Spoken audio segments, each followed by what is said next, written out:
Welcome to Called to Homeschool with your host, Meg Thomas. I am a mother of 7 with 5 homeschool graduates. Each week, we'll talk about real-life homeschool, mindset shifts, and practical tools you can use in your home. Because homeschooling isn't just about school, it's about restoring the family. Hello, friends. Welcome back. Always excited to have you here. And thank you so much for everybody who was able to come to the webinar. Those are way fun. I will try to give you more heads up next time, but always super, super fun. So thank you for those who came to do that. I love teaching. And so thank you. Hope you had a good time too. Well, we are going back to a listener's question. And just in case you were ever wondering if you could ask a question, yes, you can do it. It is either on my Instagram bio, you can ask a question, or it is in my weekly newsletter. There's a link there to ask a question. And so these are really fun because it's what is on your mind, and new homeschoolers or even veteran homeschoolers who are having some issues in their homeschool. And so I love being able to help you walk through all of these things. So today is from Courtney's question from Missouri, and Courtney had quite a few questions. And this is okay. So I hope that came out right. But I'm going to answer her questions individually as I go down through them. And so we're just going to kind of walk through some of her questions. So Courtney says, I have a few questions about implementing happy habits. We formally started working on habits just a couple of months ago. I have 3 girls, ages 5, 2.5, and 5 months. This has mostly been for our 5-year-old, but we tried to include our 2-year-old as well. So just an FYI, 2.5-year-old is probably a little too young, as long as it's very, very basic, but they really don't understand it yet. I would probably wait at least till 3. And so some of the questions that might answer some of the concerns later, but yes, 5-year-old definitely can do this, but make sure mom and dad are doing this as well. And that is something that I see people forget to do, is that they're like, oh yeah, I need my kid to be doing X, Y, and Z, but then I still yell, or I still get after them, or I'm still critical, or whatever it is. You need to be doing this as well, so that they are learning that you're safe, that they can build a connection with you because you're not yelling at them and you're not getting after them all the time, right? And so start with the 5-year-old and mom and dad for sure. And then when the 2.5-year-old hits 3, that is when you would want to actually have them have a happy habit. And she'll ask some more questions about that, and I will dive in that too as we go do that. But just a reminder for anybody else there. So her first question is, how can we avoid the all or nothing situation? Let's say the habit is no hitting, but once they break the habit and lost the privilege, there is no incentive to continue practicing that habit the rest of the day. This far, we have tried to only use for more immediate consequences to avoid the problem. Absolutely. So some of the consequences I have on my happy habits of like no friends for the day are for older children who have been doing this, who understand the consequences of their choices, right? But for a younger child, it does need to be an immediate thing. They lose the fun. If they hit, they lose the toy that they were playing with, right? They are out of the room. They aren't going to play the game anymore, right? Like it is very immediate and it happens every time. Now for your younger kid, you just want to make sure, and both of these you want to be very consistent, but especially for the younger one, it's a corrective action of we don't do that. Grabbing their little hand of like, we don't hit, we're soft, right? If they're hitting with a toy, you can take the toy away, but it isn't actually part of their happy habits. But absolutely, of this young of an age, it does need to be an immediate thing and not something that's a little bit longer, right? And so as they get older, it can be something that is like, hey, now you didn't do your chores this morning, so there's no friends today. There's no screen today. You don't get to go to your extracurricular activity because you didn't do your schoolwork, right? That is somebody who's been doing this for a while, maybe a little bit older, but also has been doing it for a while. So yes, definitely with the ages of the 5-year-old, it needs to just be immediate. So if they are hitting every single time, that it is an immediate, this is the consequence of that. Now, you want to make sure that you are not being really animated and big, right? Like, oh, no, don't hit. And like getting really big and dramatic, because now that's a game. Like, hey, I hit sister, and then mom is this big, like crazy, funny animal for us, right? But we actually want to try to remain calm. I was just like, oh no, we don't do that, right? So that they're not getting the drama for it. You can also praise the kid who isn't hitting, right? Or something like that. Like, thank you, so-and-so, for being soft, right? And the other one has the consequence. And then when they're soft, make sure we're praising that. Thank you so much for being soft. So some of those ideas with that. Now, if hitting is a huge thing and it's happening like every single day, you probably need to be a little bit more involved in there to make sure that that is not happening, and a little bit more of an active participant in maybe what they're playing, so that we can kind of avoid this and help them as they are learning the skill of not hitting. So let's see, the second question is, the expectation is to continue the habit they've mastered once moving on to a new habit. But what if the habit regresses once the positive consequences is gone? How do you encourage them to continue the habit once you've removed the reward? Or have you not found this to be an issue? So you can have up to 3 of them going at a time, right? And you don't want to, like, you create one and then you wait like a couple weeks, 3 weeks, a month before you add in another one. So it's just one at a time that we are working on, so that we're not doing too much. And you may even find that like over time they start learning, oh, there are consequences to my choices. And so I don't want to do these things because I don't want to lose consequences. And they start to learn these things. And as they get older and the preteen then to teenage years, they start learning and understanding that there are constant consequences to my choices, good or bad.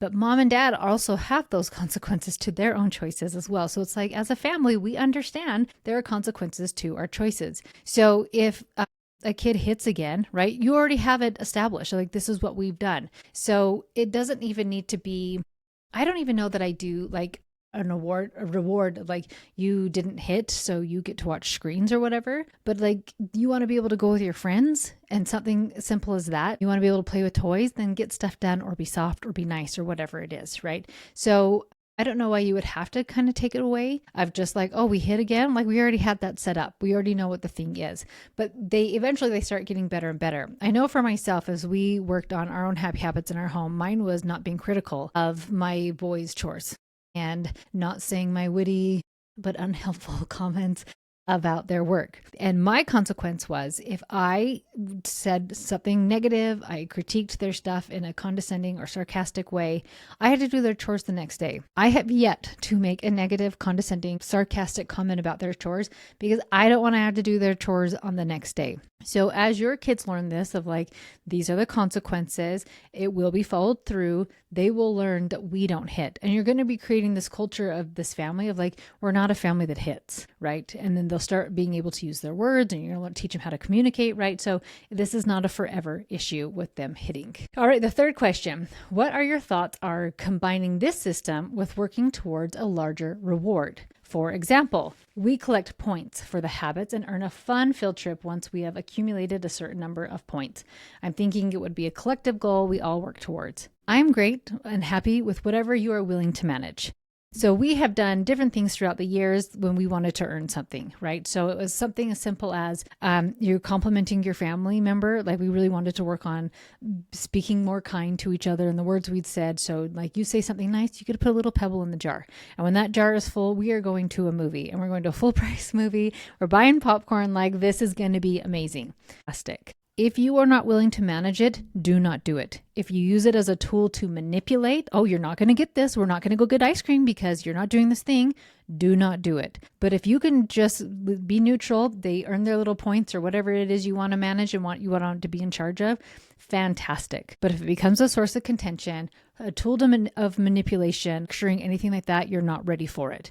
But if it can be something fun, this is something we're working towards, this is something we want to build, this family culture, and you can stay positive with it and be understanding and patient when they slip up and they make a mistake, great, sounds fantastic. We don't have anything like this currently in our home, but we've used it throughout the years. We've had a lot of fun challenges with different things of like, we've done teams, we've done individual stuff of just making it fun of like, these are cultures and habit that we want in our home. And so if you can do it in a positive way, great. And if you can't, wait till you can do it in a positive way, and then maybe you're ready for it. All right, Courtney's last question is more of a homeschool household management question. She said, as mentioned before, her kids' ages 5, 2.5, and 5 months, and we're doing minimal homeschool for my kindergartner. So just when she says, otherwise just lots of play and craft, some fun. So as long as that is real minimal with your homeschool there, because kindergartners don't need a lot of school. You could probably get away with a lot of 5-10 minute types of stuff, as long as you're not just sticking them in front of the TV the rest of the day or for big chunks of time,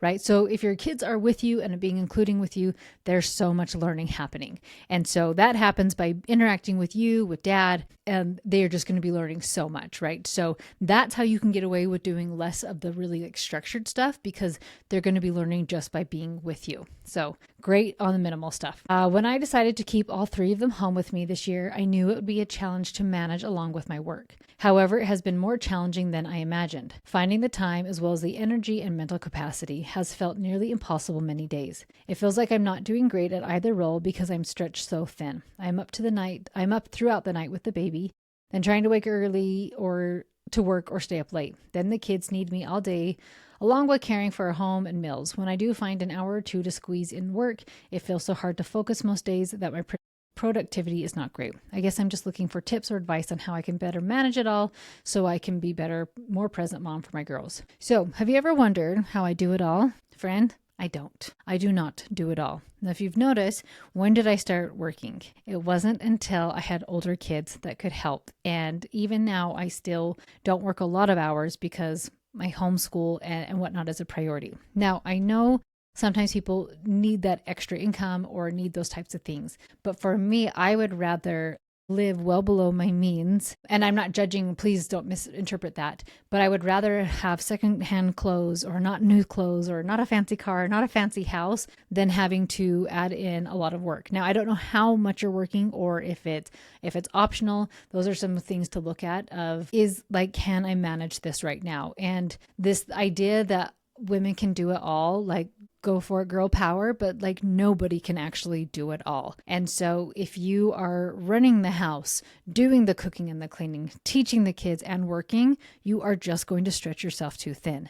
So if you're like, I really love working and this is great for me, then you have to have help in some other way. So is that your husband then is going to help with the meals or the housework? Is that hiring somebody like a little mother's helper? I know a lot of people are now hiring homeschool kids and having them come in and playing with their kids or doing something like that so that you are not doing it all, because doing it all is not possible. So if you're like, I do love to work, Meg, or maybe I need it or whatever it is, great, then do that. And if you want homeschool, great, do that. But you also need to maybe give up some of the things. So maybe that's a conversation with your husband or even like, do we do meal prep? Do we have somebody that comes in and cooks for us? I know there's places I've even looked at to doing it. I've done them before. They were pretty good, where they do freezer meals for you, right? And you bring it right to your house. So like letting go of this idea that you can do it all, because I can't, right? And so there's so many different things to look at that. And it's like, okay, do I love working or do I need to work, right? So then what else can I give up? Is my house just going to be messier? Are we just going to be like a takeout family? Or is there something like a meal prep we can do? Can I hire a little cleaner? Can I hire somebody, a little neighbor girl who will come over and play with the girls for a couple hours a day, and I can work in the daytime so I don't have to get up so early or stay up so late? Right? Of just getting really creative of like, what are the the things that I really want done? So if like I really want to homeschool, great. I want to keep my girls home, fantastic. Maybe that's a priority. And if work is a priority, great. But maybe then thinking of something else that's got to go. Something that you can hand off to somebody else, whether that's your husband, a neighbor, you hire somebody, you trade with somebody, whatever it is, but finding what is a priority for you so you can get those things done. Now, when I first started homeschooling, it was interesting. My kids, I just had one that we've done kindergarten and preschool, right? So it wasn't like people were out of the house all day and I wasn't working, but I brought them all home and all of a sudden it was like, this is a little bit chaotic, right? We have 5 little kids. I don't know what to do. And so for a couple of months, my husband hired a cleaner and was like, I know that this is going to be hard for you. You're going to want a clean house, but now you're doing this. And so we hired a cleaner for a little bit until I got used to it. And then I was like, okay, I can do this now, right? I wasn't able to do it. And then throughout the years, figuring out different thing with food, really utilizing maybe you meal prep and do it once again when your husband's there. Is he there on Saturdays or is he there on Sundays, right? And you want a meal prep, or you take the kids and he meals prep. But just letting go, can I say it and repeat myself enough times that you just can't do it all. I can't do it all. Nobody can do it all, right? You're just going to sit and bury yourself. So realizing what do I need help with? How do I get the help that I need to create what it is I want to create? And then as your kids get older and you can start including them, right? And even your 5-year-old, and I mean, honestly, your 2.5-year-old can get a wipe. You can just even use a baby wipe, right? And like you wipe the walls while we're wiping the counters in the bathroom or something, right? And starting to teach them to help them. And then as they get older, they can help you run the house. They can help you do all the cooking. They can help with the cleaning, the laundry, all of those types of things. But as you are in this stage, it is a little tricky. And so just thinking like, hey, what am I willing to let go of? What is it that I really want to keep so that you can keep your sanity and keep things going? So friend, I hope you answered your question, Courtney. Anybody else who has a question, please, you can go, like I said, my Instagram bio, Coach Meg Thomas. There's a link there to fill it out or in my weekly newsletter.